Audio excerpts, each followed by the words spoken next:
5ാം ക്ലാസ്സിലെ സോഷ്യൽ സയൻസിലെ 8ാമത്തെ യൂണിറ്റായ നോൺ വയലൻസ് വിസ്ഡം പവർ എന്ന പാഠമാണല്ലോ നമ്മളിപ്പോൾ പഠിച്ചുകൊണ്ടിരിക്കുന്നത്. ഇന്ന് നമുക്ക് ആ പാഠത്തിലെ മൗര്യ പീരിയഡ് അഥവാ മൗര്യ കാലഘട്ടത്തെ കുറിച്ച് പഠിക്കാം. അതോടൊപ്പം അതുമായി ബന്ധപ്പെട്ട വർക്ക്ഷീറ്റുകളും ചെയ്യാം. 5ാം ക്ലാസ്സിലെ മറ്റു വീഡിയോകൾ ഈ ചാനലിന്റെ ഹോം പേജിലുണ്ട്. കാണാത്ത കൂട്ടുകാർ അത് കാണുമല്ലോ. കഴിഞ്ഞ ക്ലാസ്സിൽ നമ്മൾ മഹാജനപദങ്ങളെ കുറിച്ച് പഠിച്ചു. ഇന്ന് നമുക്ക് അതുമായി ബന്ധപ്പെട്ട കുറച്ച് ചോദ്യങ്ങൾ നോക്കാം. 16 മഹാജനപദങ്ങൾ നിങ്ങൾ പരിചയപ്പെട്ടു. അവയിൽ ഏറ്റവും പ്രധാനപ്പെട്ടത് ഏതായിരുന്നു? Which was the most powerful among the 16 Mahajanapadas? ഉത്തരം മഗധ. BC 6ാം നൂറ്റാണ്ടിൽ ആവിർഭവിച്ച 2 മതങ്ങൾ ഏതൊക്കെയായിരുന്നു? Name 2 religions originated in the 6th century BC. Buddhism and Jainism. Magadha കേന്ദ്രമാക്കി വളർന്നു വന്ന ഒരു രാജവംശത്തെ കുറിച്ച് പഠിച്ചു. ഏതായിരുന്നു ആ രാജവംശം? Which dynasty grew up with its headquarters in Magadha? Maurya രാജവംശം അഥവാ മൗര്യ ഡൈനാസ്റ്റി. മൗര്യ രാജവംശ സ്ഥാപകൻ ആരാണ്? Who established the Maurya dynasty? Chandragupta Mauryan. Maurya രാജവംശത്തിലെ ഏറ്റവും പ്രഗത്ഭനായ രാജാവ് ആരായിരുന്നു? Who was the most important ruler of Maurya dynasty? Ashokan. രാജാവിന്റെ ധർമ്മം. രാജ്യത്തിലെ വിവിധ വിഭാഗം ജനങ്ങൾ തമ്മിൽ ഐക്യമുണ്ടായാലേ രാജ്യത്ത് സമാധാനമുണ്ടാകൂ. അതിനായി അശോകൻ സ്വീകരിച്ച നയമാണ് ധമ്മം അഥവാ ധർമ്മം. ജനങ്ങളിൽ ഐക്യവും സഹിഷ്ണുതയും വളർത്തി രാജ്യത്ത് സമാധാനം നിലനിർത്തുക എന്നതായിരുന്നു ഇതിന്റെ ലക്ഷ്യം. അവയിൽ ചില ആശയങ്ങൾ ചുവടെ ചേർക്കുന്നു. മാതാപിതാക്കളെ അനുസരിക്കുക, ഗുരുക്കന്മാരെ ആദരിക്കുക, മൃഗബലി ഒഴിവാക്കുക, എല്ലാ മതവിശ്വാസങ്ങളോടും സഹിഷ്ണുത കാണിക്കുക, സഹജീവികളോട് കരുണ കാണിക്കുക. Duty of A king. There will be peace in the kingdom only if different sections of people coexist harmoniously.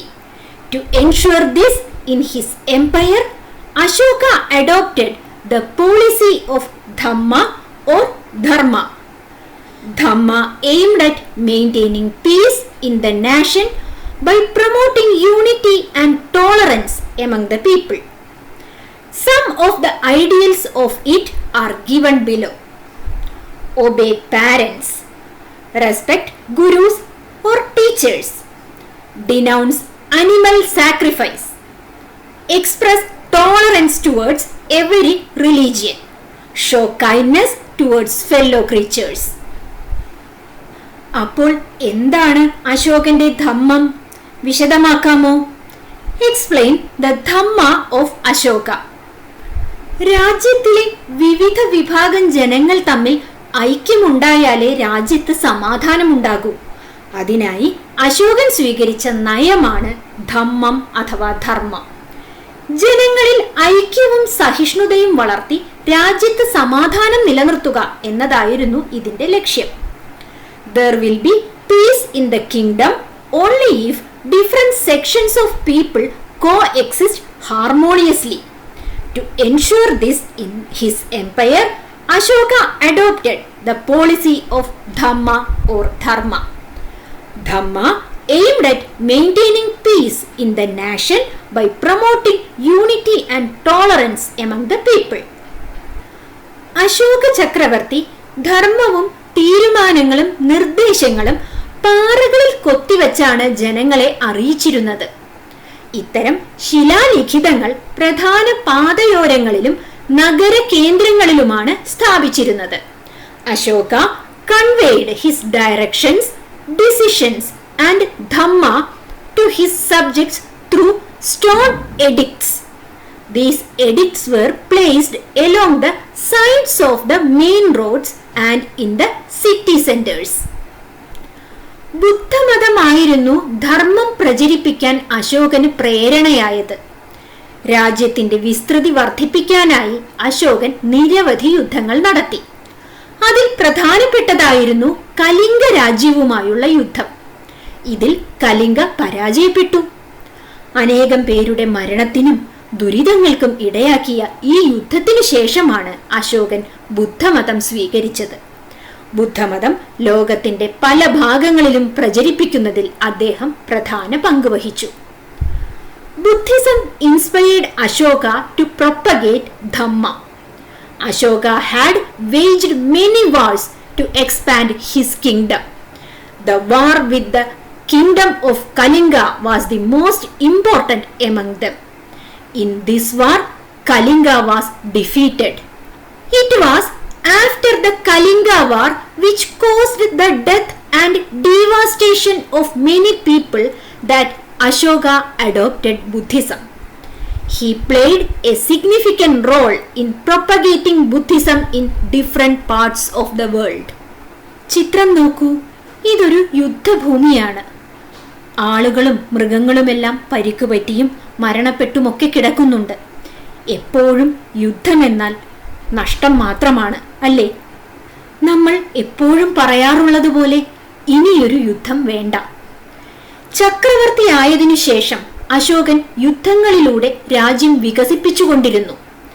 തനിക്ക് കീഴടങ്ങാൻ ആവശ്യപ്പെട്ട് കലിംഗയിലെ രാജാവിന് അദ്ദേഹം ഒരു സന്ദേശം അയച്ചു. അഭിമാനിയായ കലിംഗ രാജാവ് കീഴടങ്ങാൻ ഒരുക്കമായിരുന്നില്ല. 261 BC-യിൽ അശോകൻ കലിംഗയെ കീഴ്പ്പെടുത്താൻ പുറപ്പെട്ടു. സ്വാതന്ത്ര്യസ്നേഹികളായ കലിംഗയിലെ ജനങ്ങൾ ഒറ്റക്കെട്ടായി അശോകന്റെ ആക്രമണത്തെ പ്രതിരോധിച്ചു. അശോകന്റെ പ്രതീക്ഷയ്ക്ക് വിരുദ്ധമായി കലിംഗ പലപ്പോഴും വിജയത്തിന്റെ വക്കിലെത്തി. എന്നാൽ അന്തിമ വിജയം അശോകന് തന്നെയായിരുന്നു.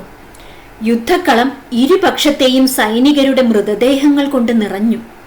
വട്ടമിട്ടു പറക്കുന്ന കഴുകന്മാർ, കൈകാലുകൾ നഷ്ടപ്പെട്ട വേദന കൊണ്ട് പുളയുന്നവർ, ഉറ്റവരെ നഷ്ടപ്പെട്ട അനാഥ കുഞ്ഞുങ്ങളുടെ വിലാപം, വിധവകളുടെ കണ്ണീർപ്പുഴ.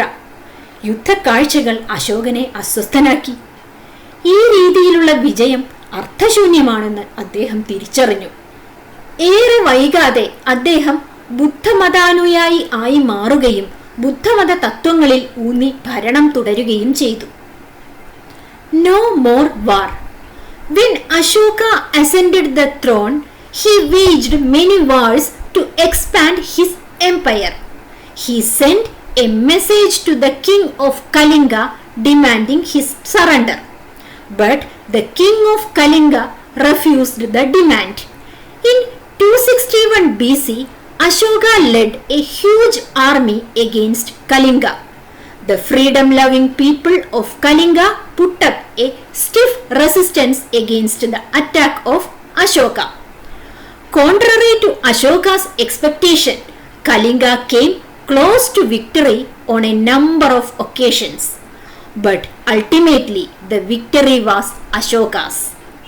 The battlefield was filled with corpses of soldiers of both sides. Vultures hovered over the heap of dead bodies, the sufferings of those who had lost their limbs, lamenting of the orphaned children, despair of widows. These sights overwhelmed Ashoka. He realized that such a victory was meaningless.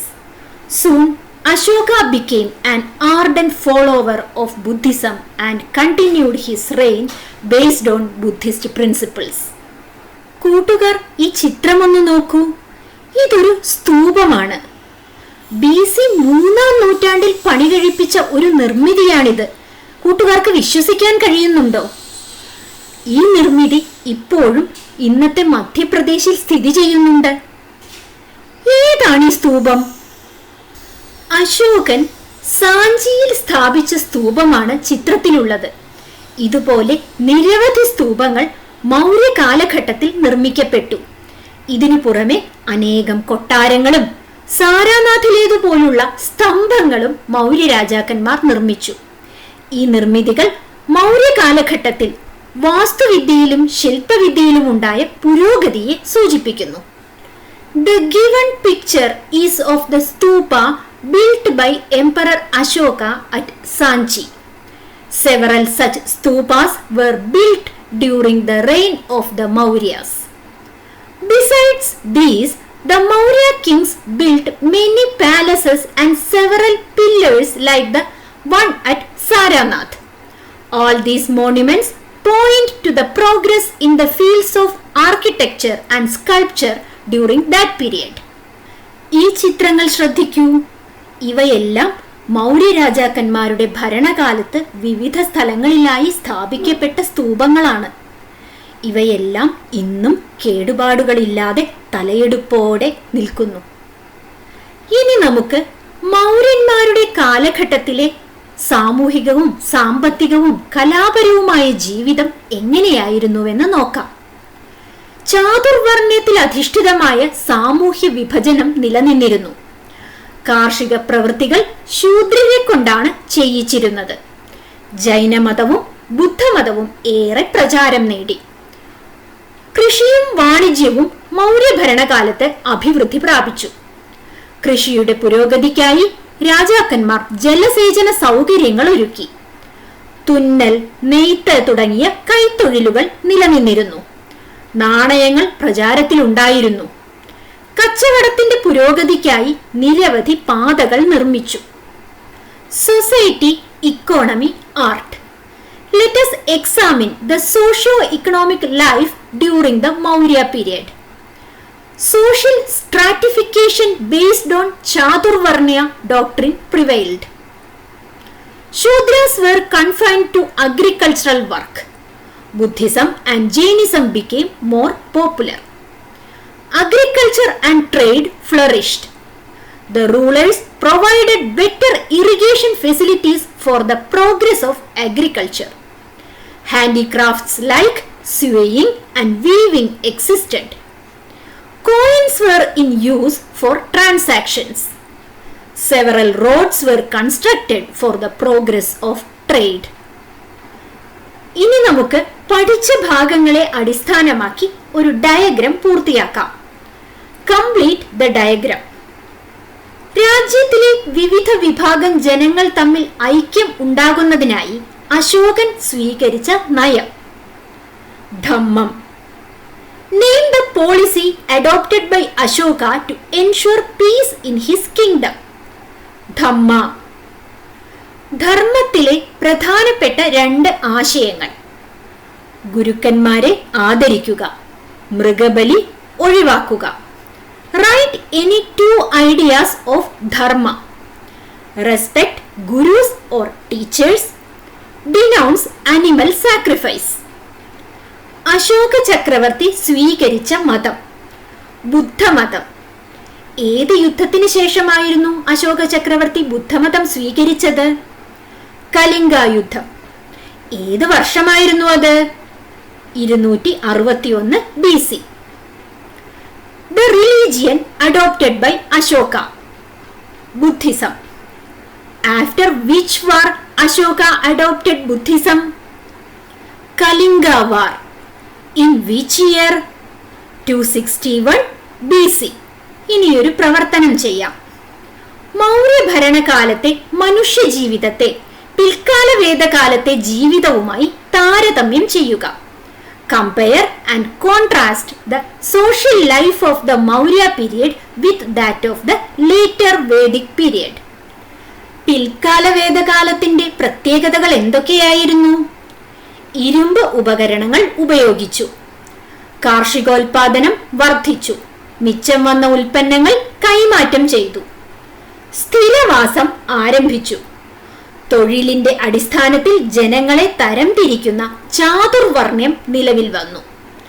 കാലികളെ ബലിയർപ്പിക്കുന്ന യാഗങ്ങൾ വ്യാപകമായി. മൗര്യ കാലഘട്ടത്തിന്റെ പ്രത്യേകതകൾ എന്തൊക്കെയാണ്?